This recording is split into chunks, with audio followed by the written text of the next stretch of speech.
আমি বন্ধুরা আপনাদেরকে দেখাবো এই মাছের ডিম আর বেগুন আলু দিয়ে একটা দারুণ ইউনিক একটা রেসিপি, যেটা হয়তো আপনারা কখনো খাননি বা খেয়ে থাকলে অবশ্যই কমেন্ট করে জানাবেন।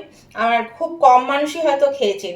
তো দেখুন আজকে আমি এটা কিভাবে আপনাদেরকে বানিয়ে দেখাচ্ছি। আর এটা খেতে এতটাই সুস্বাদু হয় যে বলার নেই। প্রথমে আমি বন্ধুরা এই বেগুনটাকে কেটে নেব। বেগুন আপনার সাদা বেগুন, কালো বেগুন, যেরকম খুশি বেগুন নিতে পারেন, কোনো অসুবিধা নেই। আমি এখানে দুটো বেগুন নিয়েছি, আমার হয়তো দুটো লাগবে না, দেড়খানা হতেই হয়ে যাবে। তো আমি এটা কি করে কাটছি দেখুন। আর এখনকার বেগুন দেখুন বীজ হয়ে গেছে। আমি সুমনা চলে এসেছি আমার রেসিপি ঝুলি থেকে একটা রেসিপি নিয়ে। আশা করি আপনারা সকলে ভালো আছেন, সুস্থ আছেন। আমার পরিবারের সকল বন্ধুদেরকে স্বাগত জানিয়ে আজকে আমি আমার রেসিপি শুরু করছি।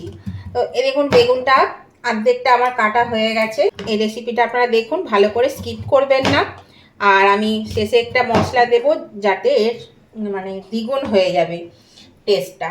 আমি এই বেগুনটারও অর্ধেকটা বেগুন আমি নিয়ে নিচ্ছি কেটে।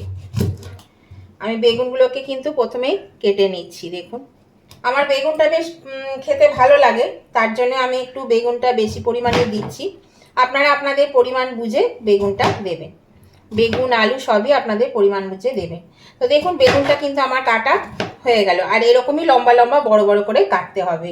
এরকম বন্ধুরা বেগুনটা কেটে আমি ভিজিয়ে দিলাম জলের মধ্যে, নাহলে পরে কালো হয়ে যাবে। এবার আমি আলুটা খোসাটা ছাড়িয়ে নিয়েছিলাম, আলুর খোসা ছাড়িয়ে এবার আমি আলুটা দেখুন কেটে নিচ্ছি। আলুটাও কিন্তু পিস পিস করে পাতলা করে একটু কেটে নিতে হবে, খুব বেশি মোটা করে কাটলে হবে না। এই দেখুন কেটে নিয়েছি। এবার আমি এই আলুগুলোকে একটু পাতলা পাতলা করে পিস করে নেব, যাতে তাড়াতাড়ি সেদ্ধ হয়ে যায়। এই আলুটাও আমি কিন্তু কেটে নিয়ে এই জলের মধ্যেই ভিজিয়ে দেব, কারণ জলে ভিজিয়ে দিলে আলুর যে কষটা সেটাও কিন্তু বেরিয়ে যাবে। এই দেখুন আলুটাও আমি এর মধ্যে ভিজিয়ে দিচ্ছি। এভাবে এই পিসটাও আমি কেটে নিচ্ছি। তো নতুন বন্ধু যারা আমার চ্যানেলে নতুন এসেছেন, নতুন ভিজিট করছেন, তাদের কাছে আমার অনুরোধ, এখনও যদি আমার চ্যানেলটা সাবস্ক্রাইব করে না থাকেন তাহলে কিন্তু অবশ্যই আমার চ্যানেলটা সাবস্ক্রাইব করে আমার পাশে থাকবেন। আর পাশে থাকা বেলটা অবশ্যই ক্লিক করে দেবেন, তাহলে আমি যখনই আমার নতুন নতুন ভিডিও আপলোড করব সাথে সাথে নোটিফিকেশান আপনাদের মোবাইলে পৌঁছে যাবে। আর সবার আগে আপনারা আমার ভিডিও দেখতে পাবেন। আর আমার উভয় বন্ধুদেরকেই বলছি, এই ভিডিওটা দেখতে দেখতে যদি লাইক দিতে ভুলে গিয়ে থাকেন বন্ধুরা, তাহলে প্লিজ একটু লাইক বাটনটা প্রেস করে দেবেন। আপনাদের একটা লাইক আমাকে এগিয়ে নিয়ে যেতে অনেকটা সাহায্য করে।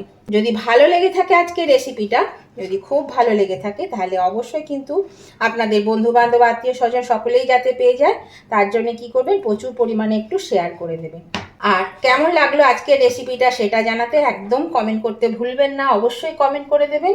আপনাদের একটা কমেন্ট আমাকে এগিয়ে নিয়ে যেতে অনেকটা সাহায্য করে। আর আপনাদের মিষ্টি মিষ্টি কমেন্টগুলো কিন্তু পড়তে খুব ভালো লাগে। দেখুন এখানে যে টমেটোটা নিয়েছিলাম, সেই টমেটোটা আমি এরকমভাবে কেটে নিচ্ছি। আর এই যে শক্ত অংশটা, এটা তো অবশ্যই ফেলে দিতে হবে। দিয়ে আমি টমেটোটাকে এইভাবে কেটে নিলাম। তাহলে উভয় বন্ধুরা কিন্তু লাইক শেয়ার কমেন্ট করতে একদম ভুলবেন না, অবশ্যই লাইক শেয়ার কমেন্ট করে দেবেন। দেখুন টমেটোগুলো আমার কাটা হয়ে গেল। এবার এখানে আমি যেহেতু পেঁয়াজগুলো ছোট, সেই জন্য আমি একটা ছোট একটা বড় পেঁয়াজ নিয়েছি। দেখুন যদি বড় পেঁয়াজ থাকে তাহলে অবশ্যই কিন্তু বন্ধুরা আপনারা একটা পেঁয়াজ দেবেন, তাহলে কিন্তু হয়ে যাবে। আমি এখানে দুটো নিয়েছি ছোট বলে। তো পেঁয়াজগুলোকেও আমি দেখুন কিভাবে কেটে নিয়েছি। পেঁয়াজগুলোকেও এইভাবে আমি আগে কেটে নেব ছুরিতে করে।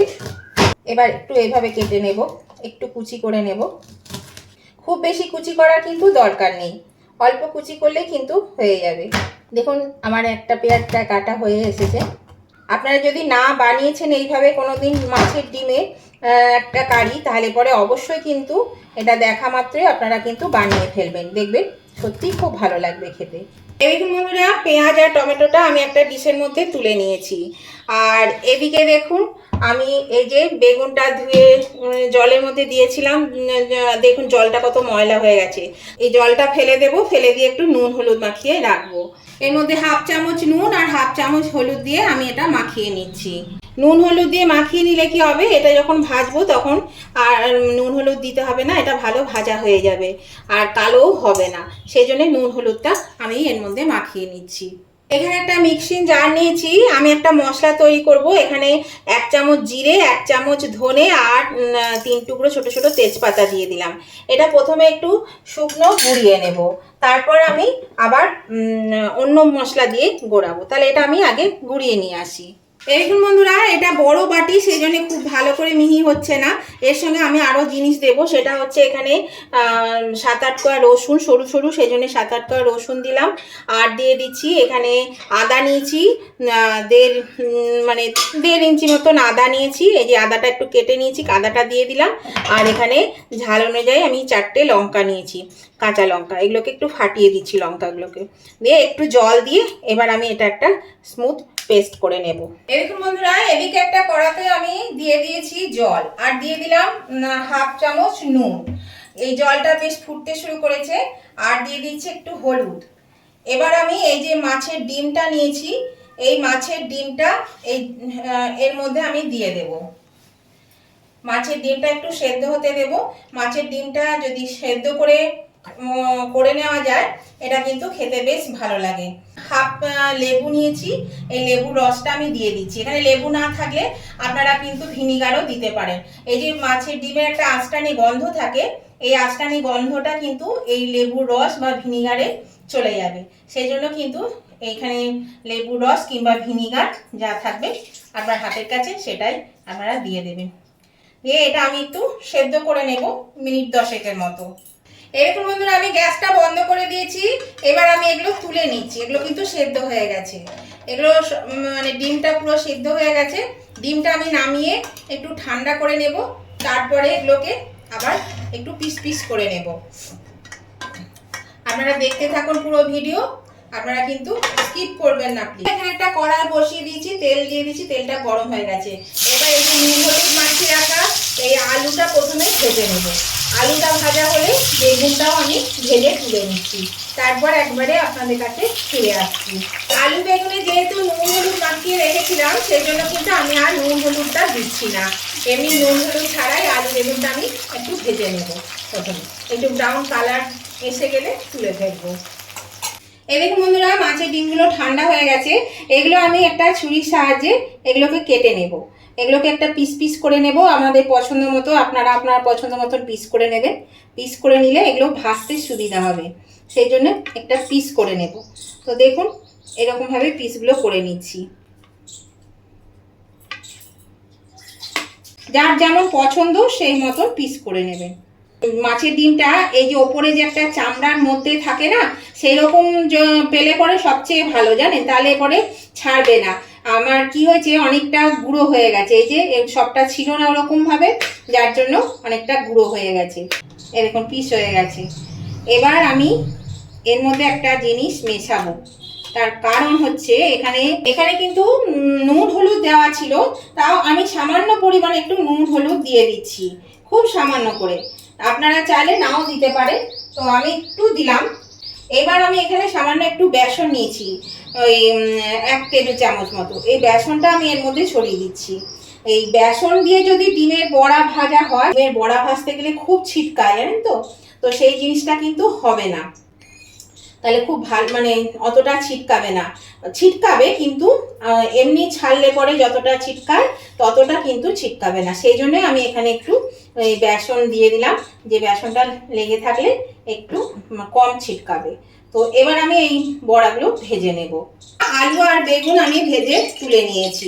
দেখুন বন্ধুরা, কড়াতে আমি আরেকটু তেল দিয়ে দিয়েছি, আর তেলটা একটু সরষে দিয়েছি। দেখেছেন কত ফুটছে, একদম আঁচ কমানো, দেখো কত ফুটছে দেখুন।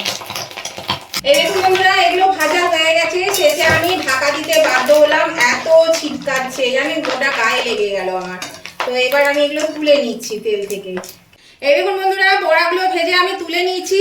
আর এই বড়াগুলো যেগুলো বলেছিলাম গুঁড়ো হয়ে গেছে, সেগুলোকে খুব ভালো করে বেসন দিয়ে চটকে, তেল দিয়ে চটকে পিস পিস করে কেটে নিলাম, দিয়ে ভেজে নিলাম। তো দেখুন, এখানে এই তেলের মধ্যে এবার আমি রান্নাটা করব। এই তেলের মধ্যে দিয়ে দিচ্ছি 2 টুকরো লঙ্কা, 2টো লঙ্কা, 1/2 চামচ জিরে আর 1 টুকরো তেজপাতা। তেজপাতা আমার কিন্তু বাটার সময় দেওয়া আছে, সেই জন্য আমি 1 টুকরো দিলাম। এবার দেখুন এটাকে একটু ভেজে নেব প্রথমে। এই ডিমের বড়াগুলো আপনারা কিন্তু ইচ্ছা করলে সেদ্ধ করে বা সিদ্ধ না করেও কিন্তু বড়া বানিয়ে বেসন দিয়ে মেখে, তেল দিয়ে মেখে, নুন হলুদ দিয়ে মেখে ভালো করে বড়া বানিয়েও কিন্তু করতে পারেন। এইভাবে যে করতে হবে তার কোনো মানে নেই। এবার আমি এর মধ্যে দিয়ে দিচ্ছি কেটে রাখা পেঁয়াজ। যে পেঁয়াজটা আমি নিয়েছিলাম সেই পেঁয়াজটা আমি এর মধ্যে দিয়ে দিলাম। তবে একটু লবণ দিয়ে দিচ্ছি যাতে পেঁয়াজটা একটু তাড়াতাড়ি সিদ্ধ হবে আর ভাজাও হয়ে যাবে। আমি পেঁয়াজটাকে বেশ একটু ব্রাউন কালার আসা অবধি ভেজে নেব। এরকম বন্ধুরা পেঁয়াজটা একটু ভাজা হয়ে গেছে, একটু কালার চলে এসেছে। আমি এর মধ্যে এবার এই টমেটোটা দিয়ে দিচ্ছি। টমেটোটা দিয়ে আমি এটা আবার ভালো করে ভেজে নেব। আর টমেটোটা যাতে সেদ্ধ হয় তার জন্য কিন্তু আমি আরেকটু নুন এর মধ্যে দিয়ে দিচ্ছি, দিয়ে ঢাকা দিয়ে দেবো, তাহলে তাড়াতাড়ি সেদ্ধ হয়ে যাবে। এরকম বন্ধুরা আমি ঢাকা দিয়ে দিয়েছিলাম, ঢাকাটা খুলে দিলাম। দেখুন টমেটোগুলো কিন্তু সেদ্ধ হয়ে গেছে। তো এবার আমি এর মধ্যে এই যে বেটে রেখেছি মশলাটা, যেটা দেখিয়েছিলাম ধনে জিরে আদা লঙ্কা রসুন, এই মশলাটা আমি এর মধ্যে দিয়ে দিচ্ছি। দিয়ে দিচ্ছি বাকি নুন আর হলুদ। এবার মশলাটাকে কিন্তু খুব ভালো করে কষিয়ে নিতে হবে। এরকম বন্ধুরা মশলাটা কিন্তু কষানো হয়ে গেছে, খুব ভালো করে তেল ছেড়ে দিয়েছে। ভেজে রাখা যে আলুটা, সেই আলুটা আমি এর মধ্যে দিয়ে দিচ্ছি। আর আলুগুলো কিন্তু মানে ভালোই সেদ্ধ হয়েই গেছে, কারণ ভাজতে ভাজতে পাতলা পাতলা করে কাটা, ভাজতে ভাজতে অনেকটাই সেদ্ধ হয়ে গেছে। আলুটা আমি একটু মশলার সঙ্গে কষিয়ে নেব 2-3 মিনিট, দিয়ে এবার আমি এর মধ্যে জল দিয়ে দেব। এর মধ্যে আমি দিয়ে দিচ্ছি মশলা বাটা যে জলটা আছে, সেই জলটা আমি দিয়ে দিলাম। আরো জল দিতে হবে, ঝোলটা আপনাদের পছন্দ মতন রাখবেন আর সেই বুঝে কিন্তু জলটা দেবেন। আমি আরেকটু জল দিচ্ছি কারণ এতে কিন্তু অনেকটা জল টেনে নেবে বড়াতে। এরকম বন্ধুরা জল দিয়ে দিয়েছি। এবার আমি এটা নেড়ে দিয়ে আমি ঢাকা দিয়ে দিচ্ছি মিনিট 3 জন্য। 3 মিনিট পরে ফিরে এলাম বন্ধুরা, দেখুন ঝোলটা টকবক করে ফুটছে আর আলু তো প্রায় শেষ হয়ে এসছে। তো সেই জন্য আমি এখানে এবার এই বড়াগুলো দিয়ে দিচ্ছি। বড়াগুলো দিয়েও আমি মিনিট 2 একটু ফুটিয়ে নেব ঢাকা দিয়ে। বড়াগুলো একটু সেদ্ধ হয়ে যাবে ভালো করে। 2 মিনিট পরে আবার ফিরে আসছি। এরকম বন্ধুরা 2-3 মিনিট পরে ফিরে এলাম, এটা কিন্তু হয়ে গেছে। এবার আমি এর মধ্যে দিয়ে দেবো এই যে ভেজে রাখা বেগুন। বেগুনটা কিন্তু ভাজতে ভাজতেই নরম হয়ে গেছে, সেই জন্য বেগুনটা খুব নরম হলে বেগুনটা সব শেষেই দিতে হবে। বেগুনটা দিয়ে দিলাম এর মধ্যে। এবার আমি আর দুটো এটা ফুটে যাক, 2 মিনিট ঢাকা দিয়ে দিই। তার আগে আমি এখানে 1 চামচ, চা চামচের 1 চামচ চিনি দিয়ে দিলাম। চিনিটা অপশনাল, যারা পছন্দ করেন তারা দেবেন আর যারা পছন্দ করেন না তারা কিন্তু দেবেন না। তো এখানে আমি একটু চিনি দিয়ে দিলাম। আমাদের একটু তরকারিতে চিনি না দিলে কিন্তু মনে হয় যে কোনো টেস্ট নেই, সেই জন্য একটু চিনি দিয়ে দিলাম। তো এবার আমি এটা 2 মিনিট ফুটিয়ে নেব। আবার ঢাকা দিয়ে দিলাম। 2 মিনিট পরে ফিরে এলাম বন্ধুরা, দেখুন আমি গ্যাসটা বাড়িয়ে দিচ্ছি, একটু ফুটে যাবে। এবার বন্ধুরা আমি যে মশলাটা দেবো সেটা হচ্ছে ভাজা জিরে গুঁড়ো। এখানে আমি একটু ভাজা জিরে গুঁড়ো দিয়ে দিলাম। এটা দিলে কিন্তু এর টেস্টটা খুব সুন্দর হয়ে যাবে। তো এখানে যদি ভাজা জিরে গুঁড়ো না থাকে তাহলে বন্ধুরা আপনারা কিন্তু গরম মশলাও দিতে পারেন। তো এই গরমে আমি গরম মশলা দিলাম না, ভাজা জিরে গুঁড়োটা দিলাম। আর এখানে আলু বেগুন সব সেদ্ধ হয়ে গেছে, খুব সুন্দর সিদ্ধ হয়ে গেছে। এই তরকারিটা কিন্তু আমার পুরো হয়ে গেছে।